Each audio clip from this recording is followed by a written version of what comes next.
Good morning, dear student. Our today topic is stoichiometry and stoichiometric calculations. Okay, basically basically इस method में student हम लोग reactions के में मोल्स को कैलकुलेट करना सीखेंगे। जस्ट लाइक अब अगर आपको रिएक्टेंट का मोल्स गिवन है और प्रोडक्ट का कैलकुलेट करना है तो हम लोग कैलकुलेट करेंगे। प्रोडक्ट का मोल्स गिवन है, रिएक्टेंट का कैलकुलेट करना है तो हम लोग वो कैलकुलेट करना सीखेंगे। इवन हम लोग को लिमिटिंग रिएजेंट क्या होता है, एक्सेस रिएजेंट क्या होता है, ये सब हम लोगों को इस लेक्चर्स में हम लोगों को कंप्लीट करना है। ओके तो मैं आपको बता दूं स्टूडेंट, मैं पूरे रिएक्शंस को मैं 3 केसेस में क्या करके रखा हूँ, डिवाइड करके रखा हूँ। ठीक है ना। हम लोगों को जो स्टैच्यूमेट्री एंड स्टैच्यूमेट्रिक कैलकुलेशन पे जो प्रॉब्लम्स मिलेंगे वो 3 टाइप के ही मिल सकते हैं। मोस्ट ऑफ द केस में मैं देखा हूँ 3 टाइप का ही आपको मिलेगा। ओके जैसे एक रिएक्शन है जो A gives B plus C, second reaction A plus B gives C plus D, and third reaction is also A plus B gives C plus D plus ई।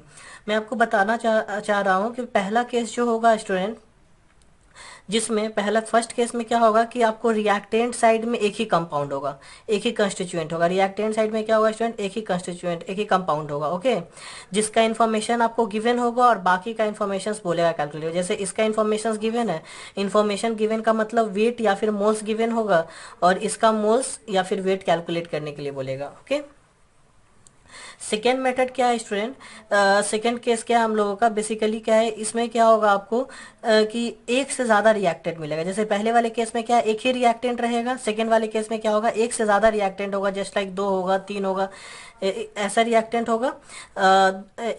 मतलब रिएक्टेंट साइड में 2 होगा compound या 3 होगा compound, और information student एक ही किसी एक का गिवन होगा। जैसे ए का इन्फॉर्मेशन गिवन है और बी का कैलकुलेट करना है, या फिर सी का कैलकुलेट करना है, या फिर डी का कैलकुलेट करना है, या फिर बी का गिवन है और बाकी का कैलकुलेट करना है। मतलब एक से ज्यादा रिएक्टेंट होगा, एक से ज्यादा, 2 या 2 से ज्यादा भी हो सकता है। बट क्या होगा कि आपको एक ही का इन्फॉर्मेशन गिवन रहेगा और बाकी का कैलकुलेट करना होगा। तो हम लोग देखेंगे कि जिस मेथड से इसमें मोल कैलकुलेट करते हैं उसी वही सेम मेथड इसमें भी अप्लाई होगा। बट थर्ड केस स्टूडेंट काफ़ी इंपॉर्टेंट हो जाता है क्योंकि इसका मेथड अलग हो जाता है, कैलकुलेट करने का थोड़ा बहुत अलग हो जाता है। तो अगर मैं बात करूं थर्ड केस क्या है स्टूडेंट, थर्ड केस में भी एक से ज़्यादा रिएक्टेंट होगा, मतलब एक से ज़्यादा रिएक्टेंट साइड में कंपाउंड होगा। जैसे यहाँ पे 2 है, ठीक है ना, कितना है, 2 है, तो एक से ज़्यादा कंपाउंड होगा। और इसमें क्या होगा स्टूडेंट, जितने भी रिएक्टेंट होंगे, जितने भी रिएक्टेंट में कंपाउंड होंगे, सबका इन्फॉर्मेशन आपको गिवन होगा। सबका इन्फॉर्मेशन मतलब सबका वेट या फिर सबका मोल्स गिवन होगा। जैसे इसका भी मोल्स गिवन है, इसका भी मोल्स गिवन है। तो जब सबका मोल्स गिवन होगा, जब जैसे यहाँ पे तो 2 ही है तो दोनों का मोल्स गिवन होगा, तो यहाँ पे कॉन्सेप्ट आएगा लिमिटिंग रिएजेंट का, कि हम लोगों को देखना होगा कि पहले रिएक्शन में कौन कंज्यूम होगा और कौन लेफ्ट होगा। ठीक है ना। तो ये 3 केसेस है, एक एक केस करके हम लोग पढ़ने जा रहे हैं। ओके मोल मोल एनालिसिस, हम लोग मोल मोल एनालिसिस सीखने जा रहे हैं। तो our first case is when single reactants are given, single reactants are given and information about any one reactant or product are given। Single reactant हो मतलब रिएक्टेंट साइड में एक ही रिएक्टेंट हो, इंफॉर्मेशन या फिर किसी रिएक्टेंट का इंफॉर्मेशन दे या फिर किसी प्रोडक्ट का आपको इंफॉर्मेशन दे। ओके या फिर किसी रिएक्टेंट का या फिर किसी प्रोडक्ट का आपको इंफॉर्मेशन दे। ओके तो हम लोग इस केस फर्स्ट को हम लोग क्वेश्चन के जरिए ही समझेंगे। If moles of A for the given reaction is 12 mole, then calculate moles of B and moles of C. Calculate moles of B and C. तो ये रिएक्शन हम लोगों का 2A gives 3B plus 2C। और मैं आपको question solve करने से पहले ही बता दूं कि सबसे पहले आपको चेक करना है कि रिएक्शंस बैलेंस्ड है या नहीं। हम लोगों को रहना चाहिए बैलेंस्ड केमिकल इक्वेशंस। क्या रहना चाहिए student, balanced chemical equations. Okay क्या होना चाहिए student, balanced chemical equation. Okay तो स्टूडेंट इस टाइप के केस में मोल कैसे कैलकुलेट करते हैं वो मैं आपको बताता हूँ। आपको कुछ भी नहीं करना है। आप देखोगे तो यहाँ पे स्टैच्यूमेट्रिक कॉफिशिएंट, ये जो कंपाउंड के साथ जो जुड़ा होता है बैलेंस करने के लिए, जो हम लोग न्यूमेरिकल्स लगाते हैं, नंबर लगाते हैं, बैलेंस करने के लिए जो नंबर लगाते हैं, बेसिकली वो क्या होता है, उसको हम लोग क्या बोलते हैं, स्टैच्यूमेट्रिक कॉफिशिएंट।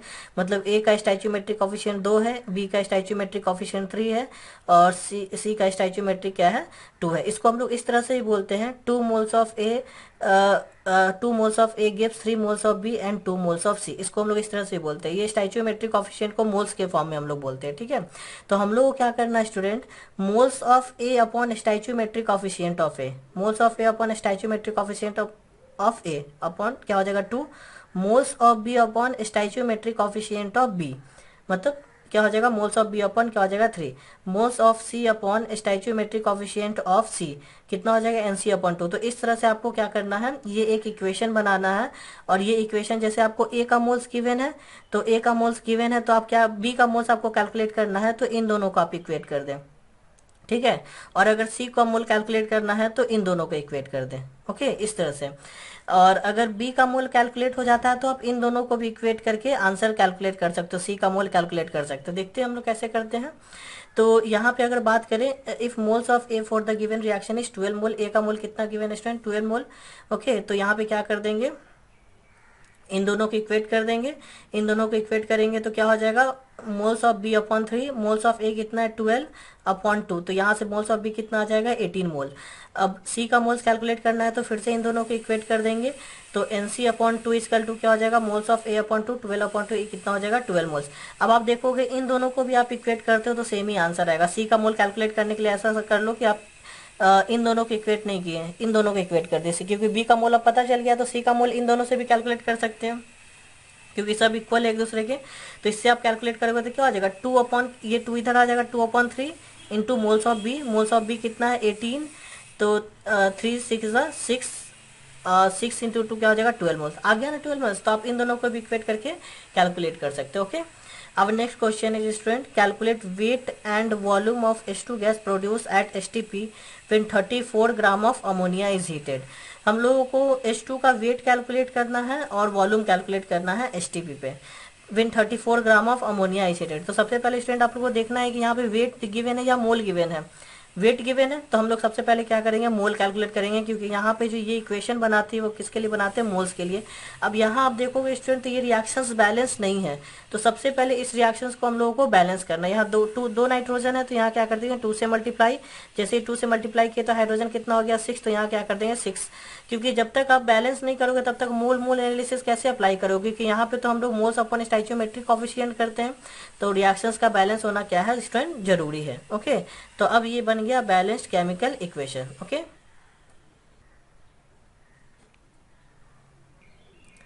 तो स्टूडेंट ये इक्वेशंस बन जाएंगे moles of ammonia upon 2 equal to moles of nitrogen upon 1 moles of hydrogen upon 3। आप देखेंगे तो स्टाइचियोमेट्रिक कोफिशिएंट क्या था 213 था। तो हाइड्रोजन का मोल्स कैलकुलेट करना है तो हम इन दोनों को क्या कर देंगे इक्वेट कर देंगे। मोल्स ऑफ अमोनिया पहले कैलकुलेट कर लेते हैं, weight upon molar mass of ammonia is 17, it becomes 2 mole, okay. From equation first, equation first से क्या हो जाएगा मोल्स ऑफ हाइड्रोजन कैलकुलेट हो जाएगा। मोल्स ऑफ हाइड्रोजन कितना आ जाएगा 6 मोल्स। वेट कैलकुलेट करना है तो moles into molar mass, hydrogen का मोलर मास कितना हो जाएगा 2, ये क्या हो जाएगा 6 ग्राम। अब हम लोग जानते हैं STP पे स्टूडेंट वॉल्यूम कैलकुलेट करना है, क्या फॉर्मूला होता है मोल्स इंटू 22.4। ये तो मैं आपको बताया था मोल्स इंटू 22.4 लीटर। तो यहाँ से हाइड्रोजन गैस का वॉल्यूम कितना हो जाएगा 3 इंटू 22.4, ये क्या हो जाएगा 67.2 litre, okay. Now we comes to next numerical problem. Calculate weight of calcium carbonate which on heating produces 18.066 into 10 to the power 24 molecules of CO2. Okay. अब देखिए स्टूडेंट यहाँ पे जो इन्फॉर्मेशन दिया है कैल्शियम कार्बोनेट को हीट करके क्या बन जाएगा कैल्शियम ऑक्साइड प्लस CO2, ये रिएक्शन देखेंगे तो आप बैलेंस भी है। यहाँ पे जो इन्फॉर्मेशन दिया है स्टूडेंट प्रोडक्ट का इन्फॉर्मेशन दिया, देखिए विच ऑन हीटिंग प्रोड्यूसेस इतना मॉलिक्यूल्स ऑफ CO2, मतलब इन्फॉर्मेशन किसका दिया CO2 को, करना कुछ भी नहीं है, CO2 का मोल्स कैलकुलेट करना है और फिर से मोल मोल एनालिसिस अप्लाई कर देना। अब मोल्स कैसे कैलकुलेट करते हैं number of particles upon Avogadro number. तो यहाँ से मोल्स कितना आ जाएगा 30 मोल्स आ जाएगा। Avogadro number is 6.022 into 10 power 23। अब हम लोग मोल मोल एनालिसिस अप्लाई करेंगे तो moles of calcium carbonate upon 1, moles of CaO upon 1 and moles of CO2 upon 1। तो यहाँ से क्या हो जाएगा जो, अच्छा एक चीज स्टूडेंट आप ध्यान में रखना है कि अगर स्टाइचियोमेट्री अगर सेम होगा, जैसे यहाँ 1 है और यहाँ पे भी स्टाइचियोमेट्री 1 है, तो जब स्टाइचियोमेट्री सेम होगा तो यहाँ जो मोल होगा यहाँ पे भी वही मोल होगा। जैसे यहाँ 10 मोल है तो यहाँ 10 मोल, यहाँ 5 मोल तो यहाँ 5 मोल, जैसे तीनों का 5 मोल हो जाएगा। अब देखो यहाँ पे स्टाइचियोमेट्री सेम था तो सबका सेम था, तो मोल्स भी कैल्शियम कार्बोनेट का क्या हो जाएगा 30 मोल्स ही हो जाएगा। वेट कैलकुलेट करने के लिए क्या करेंगे हम लोग 30 into molar mass, calcium carbonate का मोलर मास कितना होता है स्टूडेंट 100, ओके। तो ये कितना हो जाएगा 3 kg।